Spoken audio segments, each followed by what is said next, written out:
So will start with next topic today. तो थोड़ा सा जैसे हमारा हर दिन का एक फ़्लो होता है कि हमने पिछले लेक्चर में क्या क्या कवर किया, सिर्फ to connect you with the upcoming topic. तो अगर आपको याद होगा, हमने प्रीवियस कुछ लेक्चर्स में we have started with the second part of fluid mechanics. Fluid mechanics का पहला पार्ट था फ्लूइड्स एट रेस्ट, जिसको तुम बोलते हो हाइड्रोस्टैटिक्स।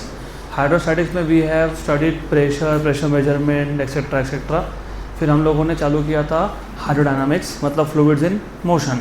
तो the study of properties of fluids in motion is known as hydrodynamics. Hydrodynamics में हम लोगों ने बहुत सारे बेसिक चीज़ें देखे। What is a steady flow, what is a flow line, what is flow tube, then what is, if you remember, laminar flow and streamline flow. फिर हमने देखा what is a turbulent flow, and then हम लोगों ने turbulent flow और streamline flow को differentiate भी किया था, इफ़ यू रिमेंबर। उसके बाद हमने डिफाइन किया है something called as critical velocity and Reynolds number. Good. And उसके बाद we have covered something called as viscosity, the property of a fluid by virtue of which the relative motion between two layers of liquid experiences frictional force is called as viscosity. फिर उसके बाद हमने Newton's law of viscosity देखा था। उसके बाद हमने देखा था स्टोक्स लॉ, एंड उसके बाद हमने डिराइव किया था equation for terminal velocity of a sphere falling through a viscous medium. तो इतना हमने थ्योरी पार्ट में कवर किया है। तो अब लास्ट के दो ही टॉपिक बाकी हमारे थ्योरी में। जो सेकेंड टॉपिक है उसके दो एप्लीकेशंस। तो इन टोटल हमको we will try to cover 4 topics today in total. तो आज का हमारा पहला टॉपिक है equation of continuity. Equation of continuity, and remember equation of continuity का जो डेरिवेशन है उसके आगे का डेरिवेशन आएगा अगले टॉपिक में, विच इज़ बर्नौलीज इक्वेशन। तो equation of continuity you have to understand. और तुमको ये भी याद होना चाहिए, जब से ये चैप्टर स्टार्ट किया तब से मैं आपको बोल रहा हूँ कि हम लोग इस चैप्टर में नॉर्मली स्टेडी फ्लो की बात करते हैं। और स्टेडी फ्लो हमने डिफाइन करके रखा था। Steady flow is a flow in which measurable properties like pressure and velocity at a given point are constant over time. So equation of continuity is applicable for a steady flow. Number 2, मैंने आपको ये भी बोला था कि हम लोग normally ideal fluid ही लेंगे। आइडियल फ्लूइड में एक प्रॉपर्टी था विच इज़ इनकम्प्रेसिबल। तो ये जो इक्वेशन ऑफ कंटिन्यूटी है ये स्टेडी फ्लो के लिए एंड फॉर इनकम्प्रेसिबल फ्लूइड। तो remember, equation of continuity is applicable for steady flow, and which type of fluid? Incompressible fluid. So let us consider a steady flow. Consider a steady flow of an incompressible fluid. Of an incompressible fluid. Incompressible fluid is a fluid जिसका density क्या होता है? Constant. Then सिर्फ आपको याद दिलाने के लिए कि स्टेडी फ्लो में होता क्या है। So for a steady flow,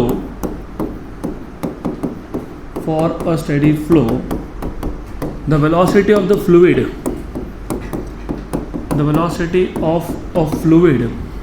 at a given point is constant, but changes from point to point. ये important है। changes from one point to another point, तो from point to point। अब ये सारे चीज़ें important है क्योंकि डेरिवेशन में सब लगने वाला है। तो remember, steady flow is a flow in which velocity of the fluid is constant at a given point, लेकिन एक पॉइंट से दूसरे पॉइंट पर तब जाओगे तो वेलोसिटी चेंज होता है। पक्का। तो now what we will do is, हम एक काम करेंगे, एक ट्यूब इमेजिन कर लेंगे। So consider the steady flow of an incompressible fluid through a tube of varying cross section. तो हमारे पास एक ट्यूब है, इस ट्यूब का जो क्रॉस सेक्शन है वो वेरिंग है। मतलब देखो, ये यहाँ पे पाइप का एरिया ज़्यादा है और वहाँ पे पाइप का एरिया कम है। तो ये एक ट्यूब है ऑफ वेरिंग क्रॉस सेक्शन। तो रिमेंबर, दिस इज इम्पॉर्टेंट। तो हमने एक ट्यूब इमेजिन कर लिया जिसमें से एक इनकम्प्रेसिबल फ्लूइड फ्लो होने वाला है और ये ट्यूब का क्रॉस सेक्शन क्या है, वेरिंग है। So let us consider the steady flow, consider the steady flow of an incompressible fluid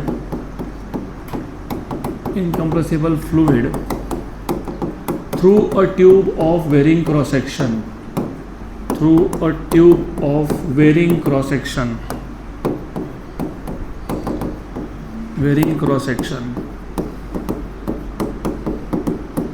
यहाँ तक क्लियर।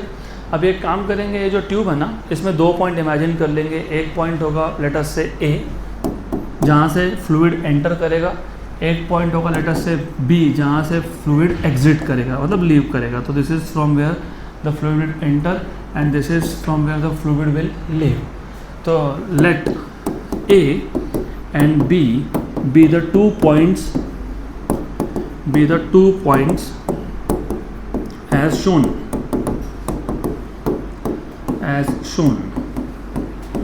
गुड। अब you have to understand also, अब इसके बाद याद रखना काम में आएगा, आपको हर जगह पे काम में आएगा। तो you need to know this, जहाँ पे एरिया ऑफ क्रॉस सेक्शन ज़्यादा होता है ना, वहाँ पे स्पीड कम होता है। मतलब area and speed are inversely proportional. यही इक्वेशन ऑफ कंटिन्यूटी है, यही हमको शो करना है कि एरिया और वेलोसिटी का रिलेशन क्या है, इन्वर्स है, इन्वर्सली प्रोपोर्शनल है। तो एक काम करेंगे, ये जो पॉइंट ए था जहाँ से फ्लूइड एंटर कर रहा है, वहाँ पे स्पीड का वैल्यू v1 ले लेते हैं, area of cross section a1 ले लेते हैं। जहाँ से फ्लूइड एग्जिट कर रहा है, वहाँ पे स्पीड का वैल्यू v2 और एरिया a2। और जो जो पैरामीटर तुम यूज़ करने वाले हो, उन सबको बस लिस्ट डाउन करते जाओ। You have to explain also, तो सिर्फ लिखते जाओ यहाँ पे। Let a1 be the area of cross section at point A, a2 be the area of cross section at point B, v1 be the velocity of fluid at point A, v2 be the velocity of fluid at point B। then जहाँ से fluid enter किया, वहाँ पे एक छोटा सा section imagine कर लेना। Imagine a small section of the tube, let us say EFGH। तो let EFGH be a section of the tube at point A, जहाँ से फ्लूइड एंटर कर रहा है। सिमिलरली जहाँ से फ्लूइड एग्जिट करेगा, वहाँ पे भी एक सेक्शन इमेजिन कर लो, सम सेक्शन PQRS। अभी आई डोंट रिमेंबर मैंने नोट्स में क्या नाम दिया है, जो दिया है वो दिया, डजेंट मैटर। एक छोटा सा सेक्शन ले लो। तो you have PQRS be the section of the tube at B। Good. तो यहाँ तक पहले पूरा तुमको पता होना चाहिए कि what we are doing is, हमने सिर्फ एक ट्यूब लिया ऑफ वेरिंग क्रॉस सेक्शन, मतलब एरिया ऑफ क्रॉस सेक्शन हर जगह पे सेम नहीं है। तो area of cross section is different at different points, right. उसमें से मैंने ट्यूब में 2 पॉइंट्स इमेजिन कर लिए। एक पॉइंट कहाँ लिया तुमने, एट ए, जहाँ से फ्लूइड क्या कर रहा है, एंटर, वहाँ पे एक सेक्शन ले लिया EFGH। और एक पॉइंट जहाँ से फ्लूइड एग्जिट कर रहा है, लीव कर रहा है, some section PQRS। A point पे area of cross section is A1, speed is v1। B point पे area of cross section is A2, speed is v2। यहाँ तक क्लियर। और फ्लो कौन सा है, स्टेडी है। और फ्लूइड कौन सा है, इनकम्प्रेसिबल है। आइडियल नहीं बोला मैंने अब तक, क्योंकि आइडियल अगर मैं बोलता हूँ तो फिर फ्रिक्शन भी हमको बोलना पड़ेगा, नहीं है। तो मैं अभी बोल रहा हूँ इनकम्प्रेसिबल फ्लूइड है। आइडियल है कि नहीं वो अगले टॉपिक में क्लियर होगा, but for now you have to consider this as incompressible fluid, मतलब डेंसिटी इज सेम, कॉन्स्टेंट। यहाँ तक clear. Now imagine in small time interval delta t, अगर मैं स्मॉल टाइम इंटरवल लेता हूँ डेल्टा टी, तो वो small time interval delta t में यहाँ पे जो लिक्विड एंटर किया, वो डिस्टेंस कितना कवर करेगा। What is speed, distance upon time. Speed is distance upon, तो what is distance, speed into time. What is speed here, v1। और टाइम मैंने क्या बोला, डेल्टा टी। तो small time interval delta t में distance कितना cover होगा, v1 delta t. कितना, v1 डेल्टा टी। तो remember the distance covered by fluid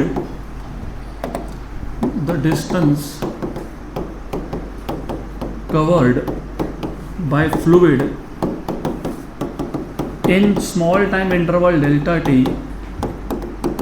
in small time interval delta t at point A is distance is speed into time, तो v1 delta t। तो चलो ठीक है, इसी को d1 मान लेता हूँ, it is v1 delta t। तो ये जो hg डिस्टेंस है वो क्या है, v1 डेल्टा t है। पक्का पक्का, श्योर 100% पक्का। तो what is the mass of liquid entering through this tube in time delta t। देखो ऐसा है, लिक्विड आ रहा है, लिक्विड जा रहा है, लिक्विड आ रहा है, लिक्विड जा रहा है। तो डेल्टा टी टाइम में कितना लिक्विड आया, कितना लिक्विड आया, मतलब लिक्विड का कितना मास आया। व्हाट इज डेंसिटी, तो what is mass, density into volume. तो mass of liquid entering, mass of liquid entering in time delta t from point A is mass of liquid entering in time delta t, in time delta t from point A is, from point A is good। अभी तुमने ही बताया mass is volume into density। Remember ये v capital V है, ये small v है, small v speed, capital V is volume. क्योंकि इस chapter में ये कन्फ्यूजन होता रहेगा, इसलिए नोटेशन को चेंज कर दिया। ये capital V is always for volume and small v is for speed. Good, very good. तो हमको देखना था कि कितना मास of the liquid is entering in time delta t through point A। अच्छा मुझे बताओ, वॉल्यूम इनटू डेंसिटी तुमने बोल दिया, what is volume of this section. ये पाइप है, पाइप का cross section pi r square मतलब एरिया। तो सिलेंडर जैसा होता है ना ये, what is area of cylinder, pi r square. What is volume of cylinder, area into length. तो एरिया तो A1 बोला तुमने यहाँ पे, लेंथ मतलब डिस्टेंस, ये थिकनेस, ये डिस्टेंस कितना आया v1 डेल्टा t। तो मैं फिलहाल A1 d1 लिख दूंगा। तो रिमेंबर वॉल्यूम क्या लिखोगे, A1 D1। तो वॉल्यूम, क्योंकि ये सिलेंडर जैसा शेप बन गया, तो सिलेंडर का एरिया A1 इंटू उसका लेंथ, लेंथ कितना है D1। तो ये आ गया A1 D1। तो पक्का पक्का ये वॉल्यूम क्या आ गया A1 D1। तो since volume is A1 D1 और यहाँ पे क्या लिखेंगे रो। गुड। तो therefore M1 equal to A1, लेकिन D1 क्या था V1 delta t rho, equation number 1। Good. तो कुछ नहीं किया, मैंने बोला कितना मास एंटर हुआ, वॉल्यूम इनटू डेंसिटी। वॉल्यूम कितना है A1 D1, लेकिन D1 कितना है V1 डेल्टा t। क्लियर यहाँ तक, क्लियर। सिमिलरली उतने ही टाइम डेल्टा t में हमने अभी तक सिर्फ तो जो लिक्विड एंटर कर रहा है उसकी बात की, जो लिक्विड बाहर जा रहा है उसकी बात ही नहीं की। हमने क्या बोला, distance covered by liquid entering the tube through point A in time delta t is given by v1 delta t। Similarly the distance covered by the liquid in the same time interval delta t at point B will be distance is speed into time. Time interval इधर भी delta t था, उधर भी delta t है, लेकिन speed इधर क्या था v1, उधर क्या है। तो ये डिस्टेंस पता है क्या आएगा v2 डेल्टा t। क्या आएगा ये v2 डेल्टा t। तो सिमिलरली पहली बार थोड़ा सा डिफिकल्ट लगता है, जब रिवाइज करवाऊंगा तो इट इज़ टू सिंपल। तो don't worry, you will understand it in second attempt of course. So similarly the distance covered bye fluid in same time interval delta t, in same time interval delta t at point B is d2 equals to क्या लिखेंगे v2 delta t। Similarly जैसे तुमने ऐसा लिखा मास entering, मास entering लिखा ना यहाँ पे, कहीं तो लिखा था mass of liquid entering in time delta t from point A is. Similarly B से लिक्विड एंटर कर रहा है कि लीव कर रहा है, लीव। तो similarly mass of liquid living in time delta t, in time delta t from point B as, इसको M2 बोल देता हूँ। What is mass, volume into density. अब देखो इनकम्प्रेसिबल फ्लूइड बोला इसलिए यहाँ पे ρ2 नहीं लिखते आया, यहाँ पे भी ρ1 नहीं लिखते आया, क्या लिखा रो, इधर भी क्या लिखा रो, क्योंकि फ्लूइड क्या है इनकम्प्रेसिबल। इनकम्प्रेसिबल फ्लूइड में डेंसिटी, अगर मैं वैसा नहीं बोलता तो मुझे यहाँ पे ρ2 और वहाँ पे ρ1 लिखना पड़ता। रिमेंबर दिस, गुड, क्योंकि वो रो कैंसिल होगा अब। तो जैसे तुमने बोला पिछले केस में कि ये सेक्शन सिलेंडर जैसा है, एरिया इनटू थिकनेस, तो यहाँ पे भी ये कैसा है, सिलेंडर जैसा है। एरिया क्या है यहाँ पे A2 इनटू थिकनेस कितना आया D2, तो what is volume A2 D2, तो वॉल्यूम आएगा A2 D2। तो therefore M2 equals to V2 rho, what is V2 A2 D2 rho, equation number 2। Good. अब वापस ध्यान दो यहाँ पे, since the fluid is incompressible, fluid compress नहीं हो सकता है, मतलब ये होता है कि डेल्टा टी टाइम में जितना फ्लूइड एंटर किया उतना का उतना फ्लूइड बाहर जाना चाहिए, मतलब M1 should be equal to M2। नहीं तो क्या होगा एज ए कॉन्सिक्वेंस, देखो अगर कंप्रेसिबल होता तो डेंसिटी चेंज हो सकता था, मतलब उस केस में कम फ्लूइड बाहर जा रहा है, ज़्यादा अंदर आ रहा है, सेम टाइम इंटरवल में चलेगा, क्योंकि कंप्रेस हो सकता है ना। जैसे भी फॉर एग्जांपल अभी तुम लोग बैठे हो, 10-15 स्टूडेंट और आ गए, मैंने थोड़ा उधर हो, जगह बन सकती है ना जगह, इधर होगा क्या वैसा नहीं, क्यों नहीं, क्योंकि distance can not be reduced between the molecules of liquid, क्यों, क्योंकि डेंसिटी इज़ कांस्टेंट। तो जब डेंसिटी कांस्टेंट हो तो जितना लिक्विड एंटर कर रहा है, मास of liquid in a given time interval, उतना का उतना एग्जिट करना चाहिए, नहीं तो क्या होगा, पाइप फट जाएगा। More is entering and less is living, it will burst. तो दैट इज वाई ये इंपॉर्टेंट है, since the fluid is incompressible, since the fluid is incompressible, ये कंडीशन सिर्फ तुम तब लगाते हो जब फ्लूइड क्या हो, incompressible. So mass of liquid, mass of fluid entering at A in a given time interval should be equal to mass of fluid leaving the tube from point B at in the same time interval delta t। तो liquid कितना mass enter किया था M1, कितना exit किया M2, what was M1, what was M1। अच्छा by the way A2 what is D2, V2 delta t, इसको 2 बोल देता हूँ। अब बताओ व्हाट वाज M1, क्या था M1, A1 V1 delta t रो, तो A1 V1 delta t rho equal to A2 V2 delta t rho, delta t और रो, तो क्या हो गया A1 V1 equals to A2 V2। जब ऐसा हो ना, product of two physical quantities, A1 V1 equal to A2 V2 equal to A3 V3 equal to A4 V4, ऐसा है ना, तो पता क्या बोलते हैं हम लोग, समेशन नहीं, प्रोडक्ट है, product of A into B is constant, और इसको बोलते हो इक्वेशन ऑफ कंटिन्यूटी। क्या बोलते हैं इसको, इक्वेशन ऑफ कंटिन्यूटी। तो product of area into velocity is constant. पक्का पक्का, गुड। रिपीट तो करूँगा लेकिन थोड़ा सा पहले ही समझ लो। अगेन थोड़ा सा अभी तुमको 11th का पहला चैप्टर भी पता होना चाहिए, डायमेंशंस। एरिया का यूनिट क्या होता है, मीटर स्क्वायर।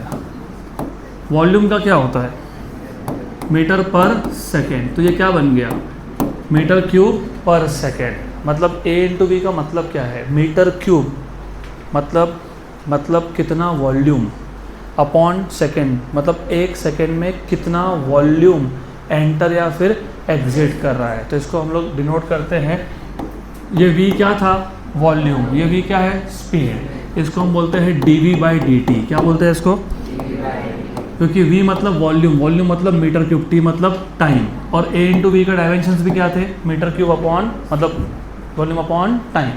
इसको हम लोग बोल देते हैं वॉल्यूम फ्लक्स। क्या बोलते हैं इसको? क्या बोलते हैं इसको?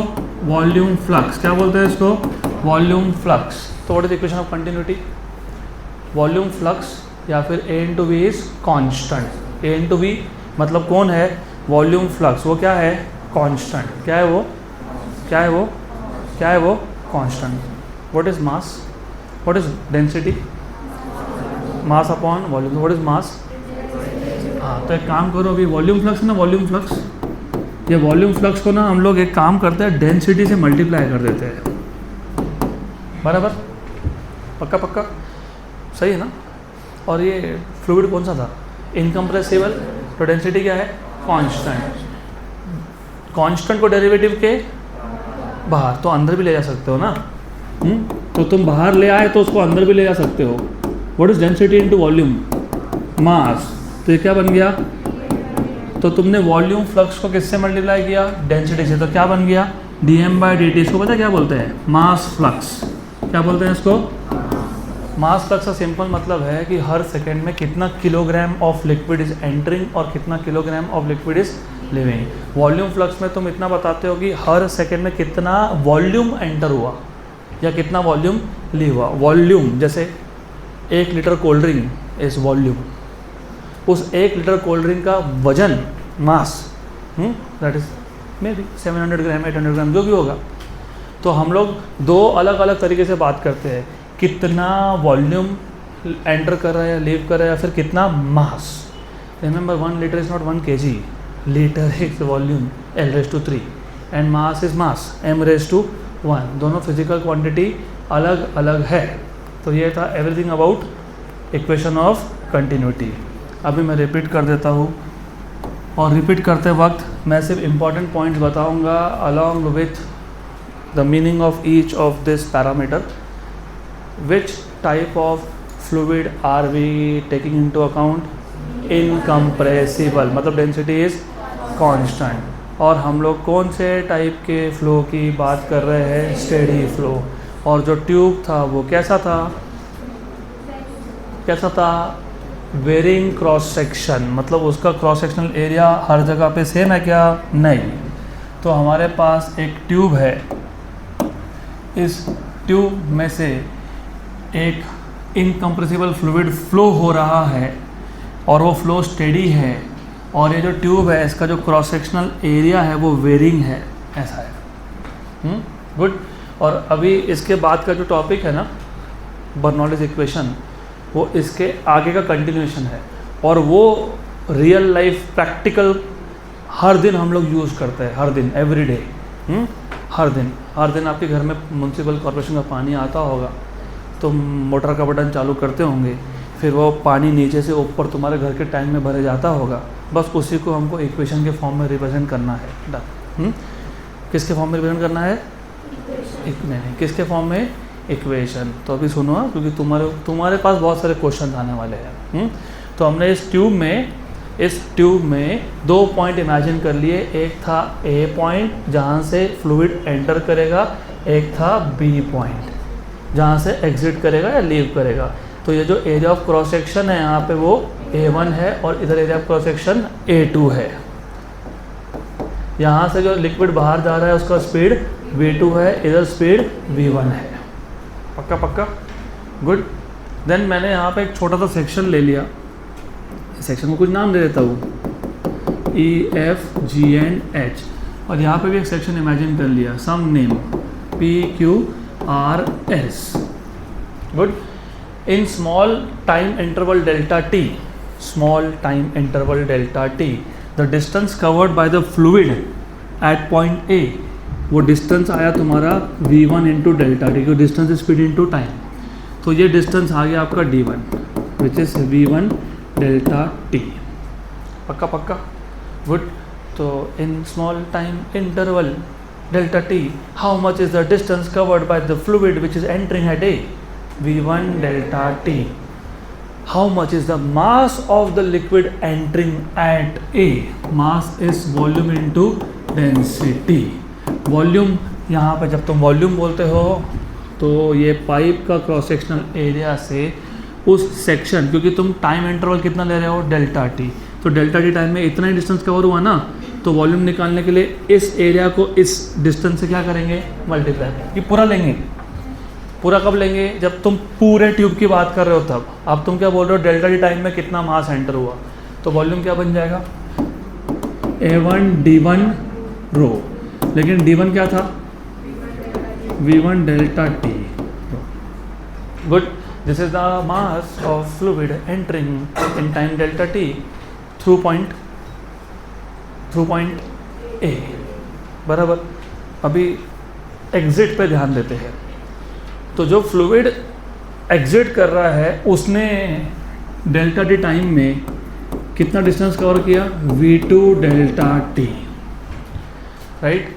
और कितना मास लीव हुआ, that is V2 rho. What is V2, A2 D2 rho. What is D2, V2 delta T.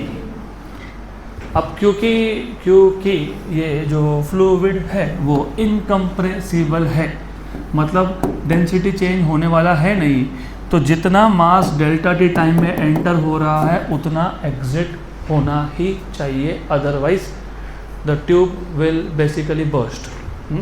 ज़्यादा लिक्विड अंदर आ रहा है और कम बाहर जा रहा है तो द ट्यूब विल बर्स्ट, फट जाएगा वो।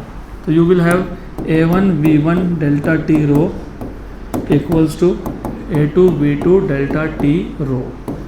डेल्टा टी रो कैंसल, तो A1 V1 equals to A2 V2।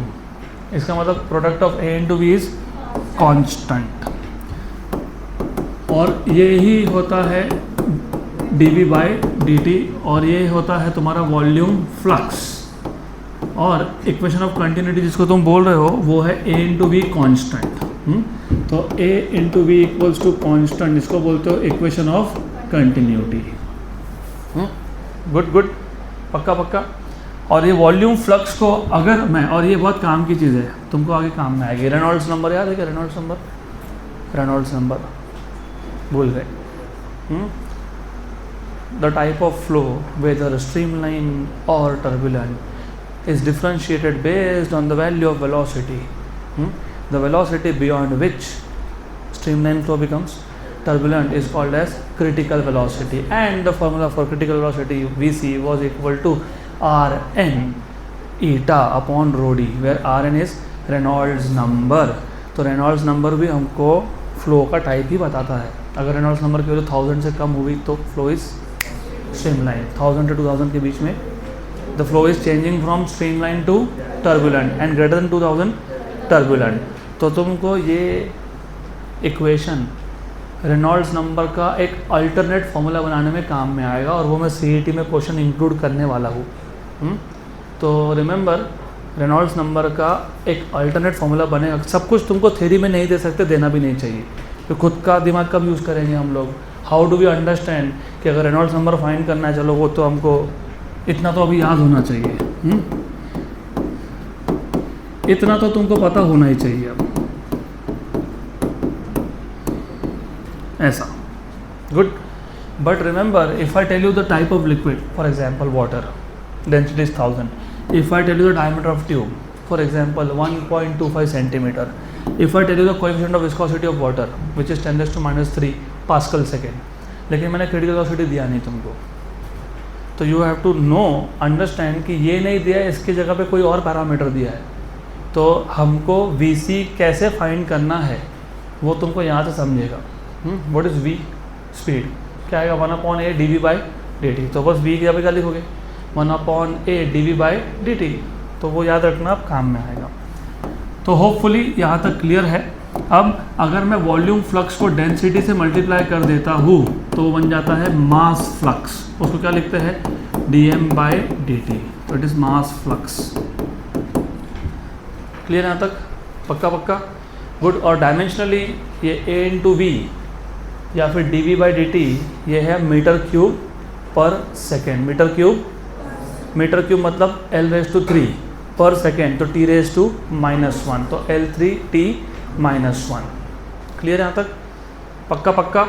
अब मेन टॉपिक इस चैप्टर का, ऐसा बाय द वे, हाइड्रोडायनामिक्स मतलब फ्लूइड इज इन मोशन, तो जहाँ पे भी सिर्फ मूविंग फ्लूइड दिखा दिया ना कि फ्लूइड मूव हो रहा है, तो दो ही इक्वेशन यूज़ होते हैं, equation of continuity and Bernoulli's equation.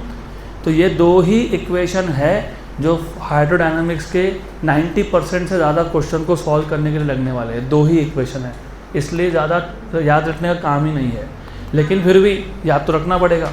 अभी वो याद कैसे रखते हैं, तो ये इक्वेशन डिराइव करते वक्त ऑफ कोर्स मैं तुमको रियल लाइफ का एप्लीकेशन तो बताऊंगा, साथ साथ में you have to understand physics का कोई भी टॉपिक आए ना, मैंने तुमको पहले ही बताया 5 स्टेप्स याद रखना। उस टॉपिक को पहले इंट्रोड्यूस कर दो, क्योंकि जब तुम इंट्रोड्यूस करते हो तो तुमको खुद को पता होता है कि मुझे इस डेरिवेशन में कौन से पैरामीटर लगने वाले हैं। नंबर 2 डायग्राम ड्रॉ कर दो। नंबर 3 रिमेंबर, अगर कंस्ट्रक्शन है तो कंस्ट्रक्शन समझा दो। कोई इंस्ट्रूमेंट होगा तो कंस्ट्रक्शन बताना पड़ेगा ना, इस इंस्ट्रूमेंट में ये है वो है ऐसा सब बताना पड़ता है, राइट। अगर वो नहीं है तो सीधा step number 4 derivation of the equation. Step number 5 is applications. तो यहाँ पे step 1 yes, step 2 yes, step 3 no. मतलब हमको कंस्ट्रक्शन समझाना नहीं है, सीधा किस पे आएंगे, डेरिवेशंस के बाद क्या जाएगा, एप्लीकेशन। तो let us first see what is Bernoulli's equation. अब इस बर्नौलीज इक्वेशन के अलग अलग नाम है। इसको बर्नौलीज थ्योरम भी बोलते हैं, इसको बर्नौलीज प्रिंसिपल भी बोलते हैं, और इसको जो इक्वेशन डिराइव होता है उसको बर्नौलीज इक्वेशन भी बोलते हैं। सबसे पहले बर्नौलीज इक्वेशन करता क्या है वो समझने के लिए एक ट्यूब ले लेंगे। Again we have a tube of varying cross section. थोड़ा सा ज़्यादा डिटेल ऐड करूँगा मैं अब, मतलब इक्वेशन ऑफ कंटिन्यूटी तक तो जाना ही है तुमको, अब उसके आगे जाना है। तो यहाँ पे थोड़ा सा एक्स्ट्रा इंफॉर्मेशन ऐड होगा। बर्नौलीज इक्वेशन जितना तो अभी पता होना ही चाहिए, अब उसके आगे। तो अभी क्या है, फिर वही स्टोरी है। हमारे पास एक इनकम्प्रेसिबल फ्लूइड है जिसका स्टेडी फ्लो है through a tube of varying cross section. Tube कहीं से तो लिक्विड एंटर करेगा, चलो मान लेते हैं कि P से एंटर किया, कहीं से तो एग्जिट करेगा, चलो मान लेते हैं कि R से एग्जिट किया।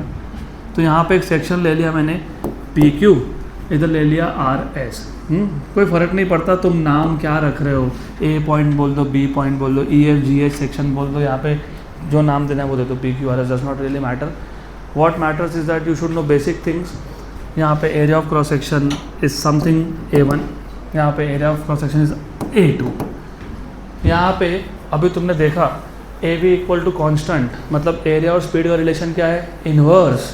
जहाँ पे एरिया ज़्यादा होगा वहाँ पे स्पीड कम होगा। तो यहाँ पे फ्लूइड का स्पीड V1 है, यहाँ पे फ्लूइड का स्पीड V2 है, राइट। यहाँ पे प्रेशर P1 है और यहाँ पे प्रेशर P2 है। अब देखो यहाँ पे प्रेशर भी मैंने मेंशन करना स्टार्ट कर दिया है। वैसे भी मैंने तुमको पहले भी बताया था, वापस बता देता हूँ। फिजिक्स में तीन कॉन्सेप्ट है जो they are very similar. Number 1 is flow of heat. Heat always flows from higher temperature to lower temperature, बराबर। इसलिए तो गर्मी में गर्मी लगती है, ठंड में ठंड लगती है। गर्मी में गर्मी क्यों लगती है, क्योंकि गर्मी में तुम्हारा बॉडी टेम्परेचर सराउंडिंग से कम होता है। The heat starts flowing from surrounding to your body and you feel hot, and ठंड में उल्टा होता है। Surrounding is at lower temperature, your body is at higher temperature, your body starts losing heat to the surrounding and that is why ठंड लगता है। इसलिए फिर जैकेट पहन के बैठते हैं, insulating jacket which does not allow heat to go from your body to outside। इसलिए ठंड में ब्लैक कलर का कपड़ा पहनना चाहिए ठंड में। क्यों, कि सन का हीट ब्लैक कलर एब्जॉर्ब करता है। Black is not a colour by the way, black is absence of colour. तो सारा का सारा हीट एब्जॉर्ब करता है। और गर्मी में एग्जैक्टली उल्टा रीज़न है कि ब्लैक नहीं पहनना चाहिए, पहले गर्म हो रहा है ब्लैक पहन लिया और हीट एब्जॉर्ब हो गया।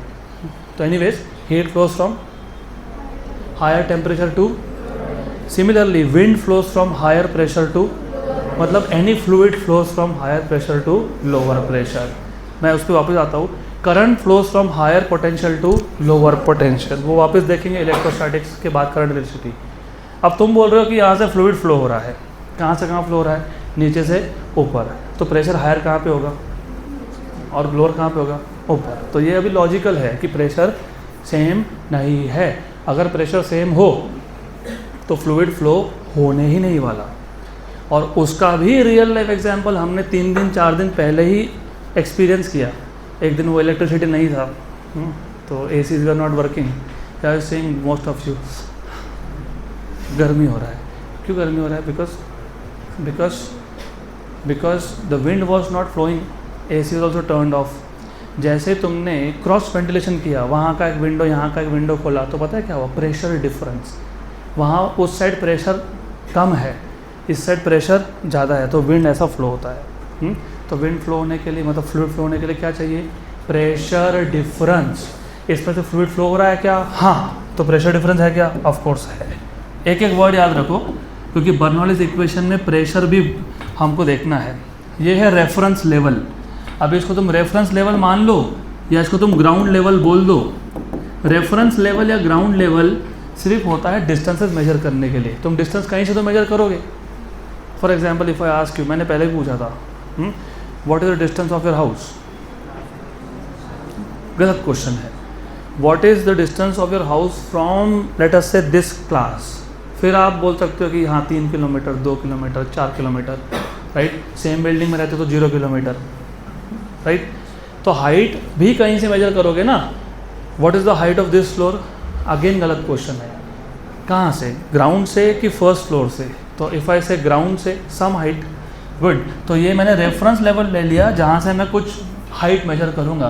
तो जहाँ से लिक्विड एंटर कर रहा है ना, उसका जो हाइट होगा इस रेफरेंस लेवल से, उसको मैं नाम दे देता हूँ H1। क्या नाम दे देता हूँ? H1, सम हाइट। और जहाँ से एग्जिट कर रहा है उसका जो सेम रेफरेंस लेवल से हाइट है वो क्या है? H2। अब तुमको समझेगा कि बर्नौलीज इक्वेशन करता क्या है। बर्नौलीज इक्वेशन 3 टर्म्स को कनेक्ट करता है at two different points. For example, imagine मैंने एक पॉइंट यहाँ ले लिया 1 और एक पॉइंट यहाँ ले लिया 2। तो Bernoulli's equation connects, relates pressure, speed and height of the fluid at these 2 different points. तो Bernoulli's equation relates pressure, speed of the fluid and height at 2 different points. बराबर? मतलब यहाँ पे 3 टर्म आने वाली है। एक होगा प्रेशर, एक में आएगा स्पीड। मैं नहीं बोल रहा स्पीड ही आएगा, एक में स्पीड आएगा। फॉर एग्जाम्पल काइनेटिक एनर्जी आ गया तो क्या लिखोगे? Half mv²। और एक में क्या आएगा? हाइट। तो रिमेंबर, तीसरा टर्म जिसमें हाइट आया वो पोटेंशियल एनर्जी का भी हो सकता है। तो देखते हैं। तो पहले तो तुमको क्लियर होना चाहिए बर्नौलीज इक्वेशन क्या काम करता है? रिलेट करने का काम करता है। किसको रिलेट करता है? प्रेशर, स्पीड और हाइट को। तो Bernoulli's equation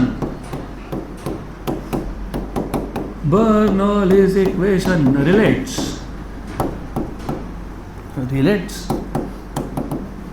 pressure, speed, of course speed of the flow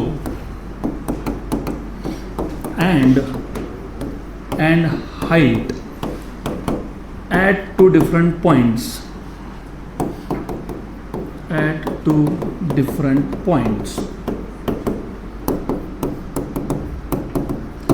तो this much was sufficient for introduction. Step 2 was diagram जो मैंने पहले ड्रॉ कर लिया। स्टेप 3 इज़ कंस्ट्रक्शन जो समझाना है नहीं। Step 4 is derivation. अब डेरिवेशन में बेसिक चीज़ें बतानी पड़ेगी। क्या बेसिक है? कंसिडर कौन सा फ्लो? Steady flow. कौन सा फ्लूइड? इनकम्प्रेसिबल, क्योंकि तुमको बर्नौलीज इक्वेशन ऑफ कंटिन्यूटी यहाँ पे डायरेक्टली क्या करना है? अप्लाई करना है। तो कौन सा फ्लूइड है? इनकम्प्रेसिबल। कौन सा फ्लूइड है? इनकम्प्रेसिबल। तो will start directly with derivations, और जो पैरामीटर लगने वाले हैं ना उसकी लिस्ट बना के छोड़ देंगे। तो just make a list and उल्टा अच्छा होता है। Examiner being an examiner, I was also examiner, तो अच्छा लगता है हमको कि एकदम नीट एंड क्लीन लिखा है।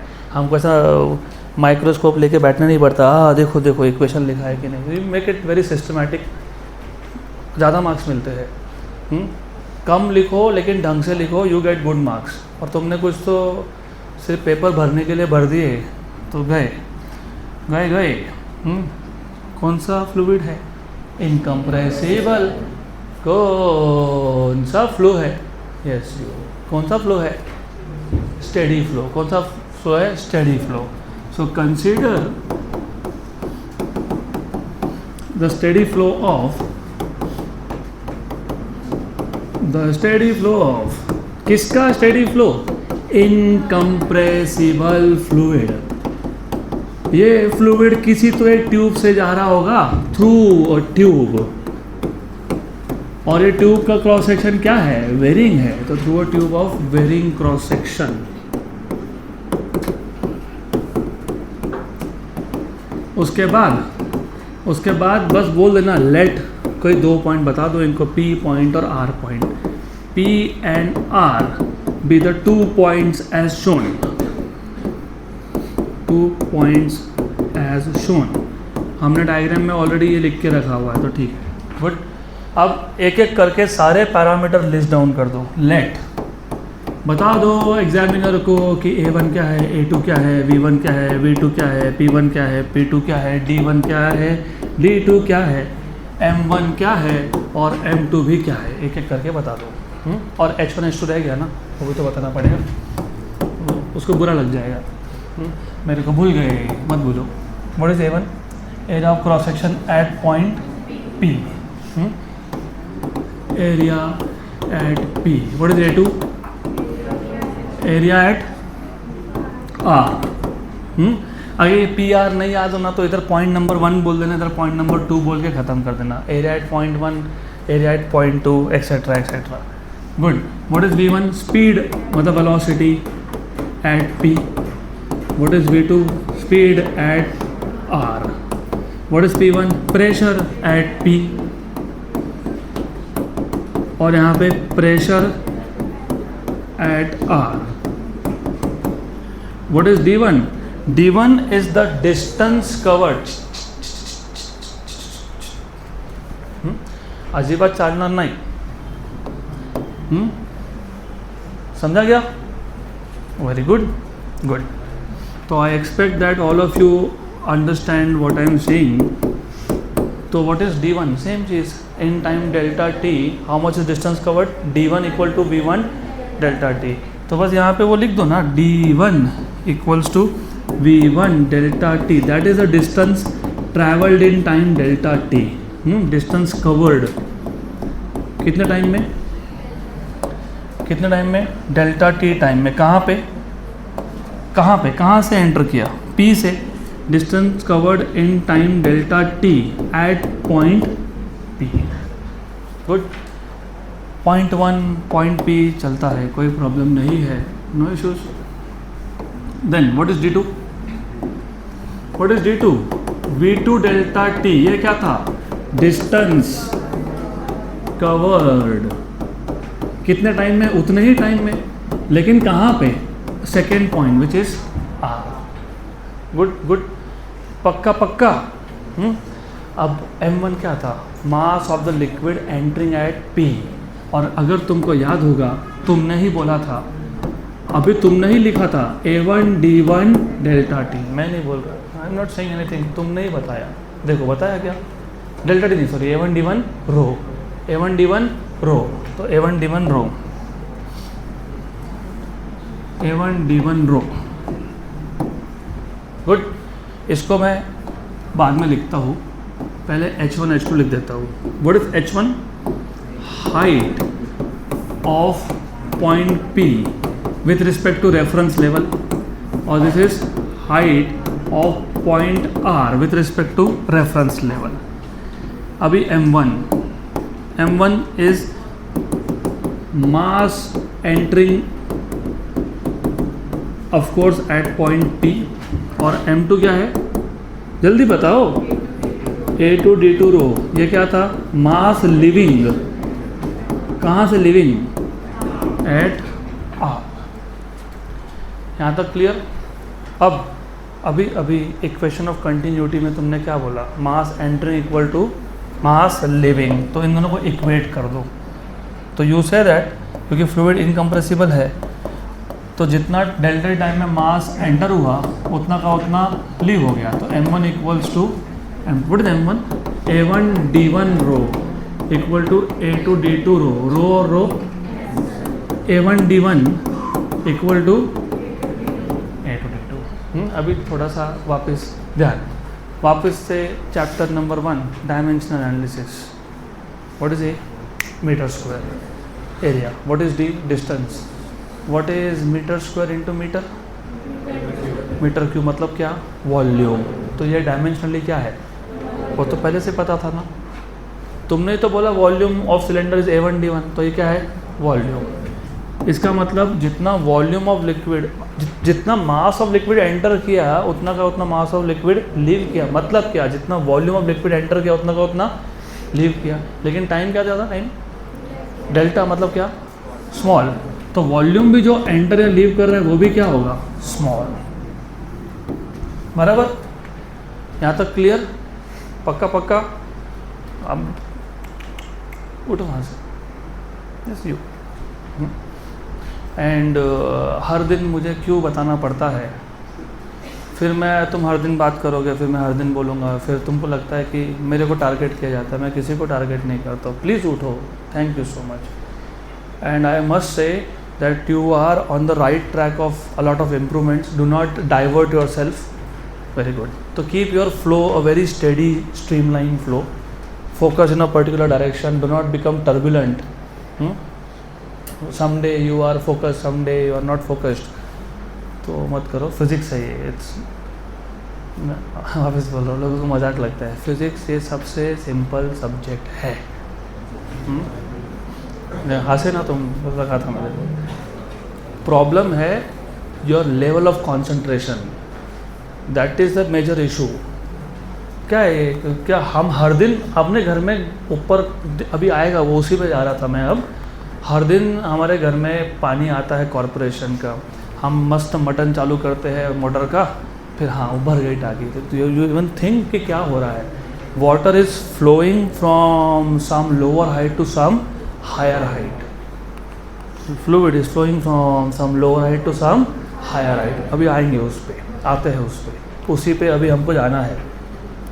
यहाँ तक क्लियर, पक्का पक्का। अब इफ़ यू रिमेंबर हाइड्रोस्टैटिक्स, जब हमने एब्सोल्यूट प्रेशर और गेज प्रेशर इसका कॉन्सेप्ट देखा था, तो हमने एक वेसल लिया था, वेसल में एक हमने सिलेंडर इमेजिन किया था, और हमने ऐसा बोला था कि इस इमेजिनरी सिलेंडर के ऊपर जो फ्लूइड है, ऊपर वो एक डाउनवर्ड फोर्स लगाता है, और उसके नीचे जो फ्लूइड है वो एक अपवर्ड फोर्स लगाता है। हमेशा याद रखना, फ्लूइड जो नीचे है वो कौन सा फोर्स लगाता है, और जो ऊपर है वो क्या लगाता है। तो यहाँ पे जो फ्लूइड नीचे है वो जो फोर्स लगाएगा वो होगा अपवर्ड फोर्स, वो लिक्विड को ऊपर की तरफ पुश करेगा। इससे तो लिक्विड ऊपर जाएगा ना, है कि नहीं, पुश कर लिक्विड को पुश कर, कहाँ कर, ऊपर। बराबर, गुड। और यहाँ पे इसके आगे जो फ्लूइड है वो इसको अपोज करेगा। क्या करेगा, अपोज। याद रखना, क्योंकि रिमेंबर लिक्विड कॉलम के ऊपर जो लिक्विड होता है वो डाउनवर्ड फोर्स लगाता है, वो अपोज करता है, और जो नीचे होता है वो उसको पुश करता है ऊपर की तरफ। तो you have to know this. F1 of course is force at P, but you know what is pressure, force upon, तो what is force, pressure into, तो F1 क्या होगा, P1 A1, तो P1 और A1 का product will be F1। Similarly F2 will be P2 into A2 and that is force at R, force at R, तो F2 equals to P2 into A2। पक्का पक्का, यहाँ तक पिक्चर क्लियर। ये trailer था, picture अभी बाकी है। गुड। तो अभी तक तो सिर्फ मैंने फ्लो और रिलेटेड पैरामीटर इंट्रोड्यूस किए, मैंने अभी तक डायरेक्शन स्टार्ट ही नहीं किया, अब स्टार्ट करेंगे। तो now you have to know, you have to understand. I told you कि फ्लूइड आइडियल है कि नहीं मैं बाद में बात करूँगा। Now we have to say that this fluid is ideal fluid. Ideal fluid है तो रिमेंबर, आइडियल फ्लूइड में फ्रिक्शन हम लोग लेते ही नहीं है। इसका मतलब यहाँ पे फ्रिक्शनल फोर्स नहीं है। यहाँ पे सिर्फ दो ही फोर्सेस है, एक है ग्रेविटी और दूसरा है force due to pressure difference. और force due to pressure difference है, इसी के लिए फ्लूइड ऊपर जा रहा है, नहीं तो जाता ही नहीं, सिंपल सी बात है। तो यहाँ पे remember there is no friction here, the only force, मैं वो सेंटेंस यहाँ से स्किप कर रहा हूँ, I would have said since the fluid is ideal there is no friction, therefore the only force acting on the fluid apart from gravity छोड़ के, gravity तो है ही, apart from gravity is force due to pressure difference, force due to pressure difference। यहाँ तक clear? अभी मैं आगे जाऊँ उससे पहले थोड़ा सा तुमको, I think if I am right, chemistry में थोड़ा सा थर्मोडायनामिक्स हुआ है क्या? नहीं, थोड़ा सा भी नहीं। काइनेटिक थ्योरी हुआ है? नहीं, कोई बात नहीं। यहाँ ध्यान दो, यहाँ ध्यान दो। ऐसा करने वाले तुमको पिछले जन्म की याद आ रही है? अभी करो। टॉन्ट मारने पे आया ना मैं। एनीवेज 10 साल हो गए पढ़ाते पढ़ाते, बहुत वैरायटी ऑफ लोग देख लिए मैंने ज़िंदगी में, तो तुम भी ज़रा समझ लो, तुम्हारे जैसे सैंपल बहुत देखे लाइफ में। चलो यहाँ ध्यान दो। हाँ ध्यान दो यहाँ पे। गुड। वो being a teacher is also that you have to be entertainer also, नहीं तो आधे तो सो जाते हैं अब तक। तो यहाँ ध्यान दो। अब लुक फॉर एग्जाम्पल, इसमें एक गैस है, गैस इज़ अ फ्लूइड। अब थोड़ा ध्यान देना, इसके अंदर जो गैस के मॉलिक्यूल्स है ना, molecules they are performing random motion. इसका हमारे टॉपिक के साथ कोई रिलेशन नहीं है, सिर्फ वर्क डन का फॉर्मूला कहाँ से है वो बताने के लिए। ये रैंडम मोशन में जो गैस मॉलिक्यूल्स है वो घूमते घूमते यहाँ पे कोलाइड करते हैं पिस्टन पे, और वो पिस्टन को डिस्प्लेस कर देते हैं। डिस्प्लेस कितना से डिस्प्लेस किया? लेट अस से dx, और ये पिस्टन का एरिया कितना था? लेट अस से a, राइट। तो डिस्प्लेस, कोई भी चीज़ का डिस्प्लेसमेंट अपने आप होता है कि वर्क डन करना पड़ता है? वर्क डन करना पड़ता है। You know what is work done? Force into displacement. लेकिन फोर्स क्या होता है पता है? Pressure into area. लेकिन एरिया इनटू लेंथ क्या होता है पता है? वॉल्यूम। क्या होता है? तो what is work done? PdV, where volume is this volume, area into dx, change in volume. पहले वॉल्यूम इतना ऑक्यूपाई हुआ था, अब वॉल्यूम इतना ऑक्यूपाई हुआ, तो कितना चेंज हुआ? dV। और what is dV? Area into dx। Cylinder ही है ना ये, एरिया को किससे मल्टीप्लाई किया? लेंथ से। Area into length is volume. Clear है यहाँ तक? पक्का पक्का? पक्का पक्का। तो व्हाट इज वर्क डन का फॉर्मूला? देखो, P into dV। What is P year? Pressure. What is dV year? Change in volume, change in. Good. अभी ये पता होगा तो आगे समझेगा। तो देखो ऐसा है, ये लिक्विड ऊपर जा रहा है क्या? हाँ। मतलब लिक्विड का डिस्प्लेसमेंट हो रहा है क्या? हाँ। अपने पर होगा क्या? ना। तो क्या होगा? Work done. तो यहाँ पे जो नीचे प्रेशर है, ये नीचे का जो प्रेशर है ना, ये लिक्विड को ऊपर भेजने में W1 amount of work done कर रहा है। कितना वर्क डन कर रहा है? W1। रिमेंबर, तो यहाँ जो प्रेशर है या जो फोर्स लग रहा है, कितना फोर्स है? F1। वो यहाँ पे क्या कर रहा है? Work done.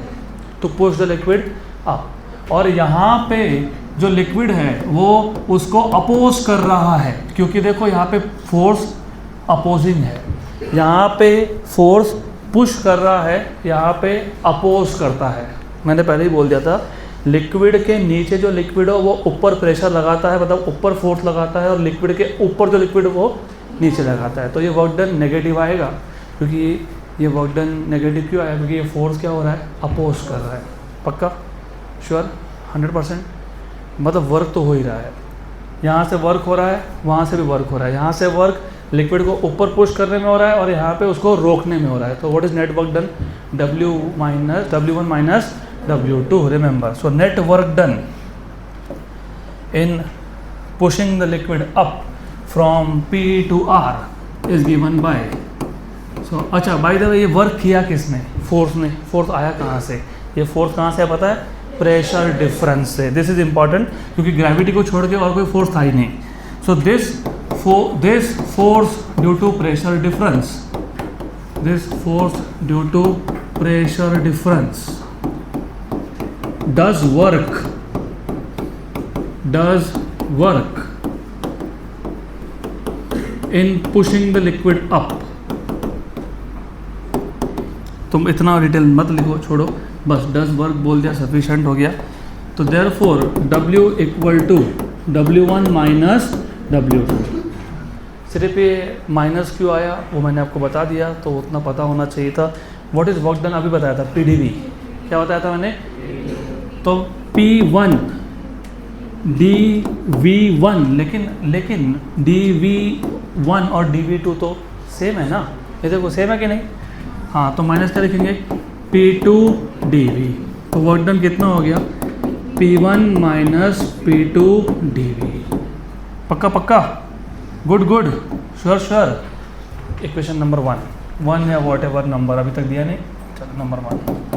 You know work is energy, work energy होता है ना। हाँ, and you know energy can neither be created.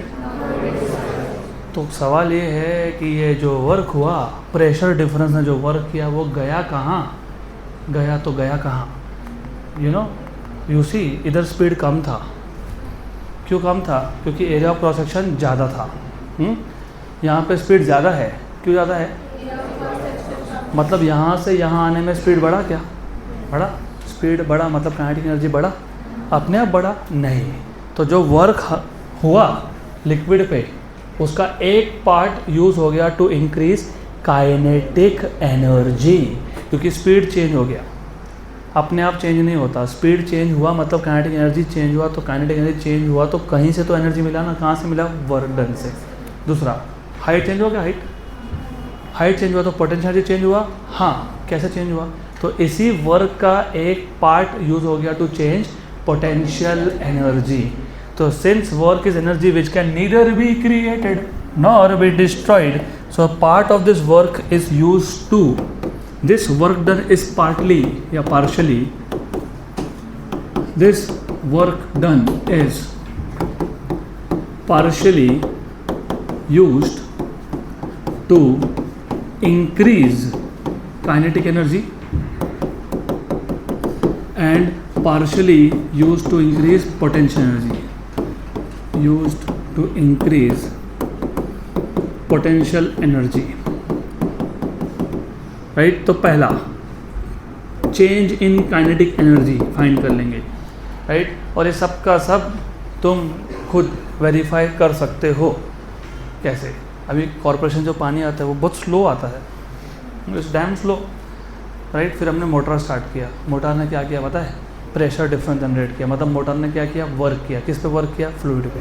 कहाँ लेके जाने के लिए, ऊपर। और कभी जहाँ टैंक में जाके देखो बहुत फास्ट पानी आता है, बराबर। तो जो वर्क मोटर ने किया उसका एक पार्ट यूज़ हो गया काइनेटिक एनर्जी चेंज करने में। दूसरा, हाइट भी तो चेंज हुआ ना, तो पोटेंशियल एनर्जी भी चेंज हुआ। तो ये, और हमेशा चेंज यहाँ पे इंक्रीज ही हो रहा है। इंक्रीज मतलब तुमको larger value minus smaller value, larger value minus smaller value. मुझे पता है तुम मोबाइल फ़ोन लेके बैठे हो, मैं भी ग्रेविटी से काम करा दूंगा, विंडो ओपन करूंगा, ऐसा मोबाइल लूँगा, ग्रेविटी विल डू, क्योंकि उसमें पोटेंशियल एनर्जी स्टोर्ड है आपके फ़ोन में। देखो इसमें भी है, छोड़ो इसको, नीचे आएगा ना, because it is at some height. Mobile phone is also at some height, अंदर, बैग के अंदर। मैं सच में फेंक दूंगा phone, and I will not give any refund also. मैंने ऑलरेडी किया है वो। मुझे किसी का भी फ़ोन बैग के अंदर चाहिए, डेस्क पे भी नहीं दिखना चाहिए, and I can defend myself, I did nothing, gravity broke your phone, so I will not refund. Ask mother earth to give you your money back. Clear यहाँ तक, पक्का। अभी यहाँ पे तुम बोल रहे हो कि जो वर्क है उसने काइनेटिक एनर्जी इंक्रीज किया है, क्योंकि स्पीड v1 कम था, v2 ज़्यादा था। तो कभी भी final value should be higher minus initial, तो ज़्यादा वेलोसिटी कहाँ है, ऊपर है। ऊपर मतलब कौन से पॉइंट पे है, आर पॉइंट पे, और लोअर कहाँ पे है, पी पे। तो कभी भी उल्टा मत लिख देना, नहीं तो काइनेटिक एनर्जी नेगेटिव आ जाएगा। क्या ये half m v square, very good, लेकिन उधर तो m2 बोल के रखा था तुमने, और v2 square minus half m1 v1 square. अब यू नो अभी तुमने ही बताया, तुम ही मुझे बता रहे हो mass is volume into density, है ना, तुम ही बता रहे हो। और तुमने बोला कि ये मास m1 या ये मास m2 ये लिक्विड ने एंटर या एग्जिट किया इन स्मॉल टाइम, इन स्मॉल टाइम, तो वॉल्यूम भी क्या है, स्मॉल है, और वॉल्यूम भी क्या है, स्मॉल है, और डेंसिटी तो वैसे भी कांस्टेंट है क्योंकि फ्लूइड कौन सा है, इनकम्प्रेसिबल। तो डू यू नोटिस कि m1 और m2 की वैल्यू क्या आ गई, सेम। तो यहाँ पे लिखो उसको, तो लिखो यहाँ पे हाफ कॉमन आ गया, m2 और m1 की वैल्यू दोनों क्या आ गई, rho dv, rho is density, dv is volume, v2 square minus half rho dv, क्या लिखेंगे, v1 स्क्वायर, क्या कॉमन निकालेंगे, हाफ रो dv कॉमन निकालेंगे, बराबर। तो सिंस इसको लिखो साइड में, तो this is change in kinetic energy which is half rho dv v2 square minus v1 square, equation number 2। पक्का पक्का, कुछ नहीं किया मैंने, मास की जगह पे रो इंटू डी वी निकाल लिख के क्या कर दिया, कॉमन कर दिया, good. Then second part is change in potential energy. ये भी वही है, ज़्यादा वाला एनर्जी माइनस कम वाला एनर्जी, ज़्यादा कहाँ पे है, आर पे, क्योंकि हाइट आर पे ज़्यादा है। What is potential energy, mgh, m2, क्यों m2, क्योंकि r पॉइंट पे m2 मास था, g h2, और इधर क्या लिखोगे, m1g(h1), लेकिन m2 और m1 क्या है, रो dv g h2 minus rho dv g h1, बराबर।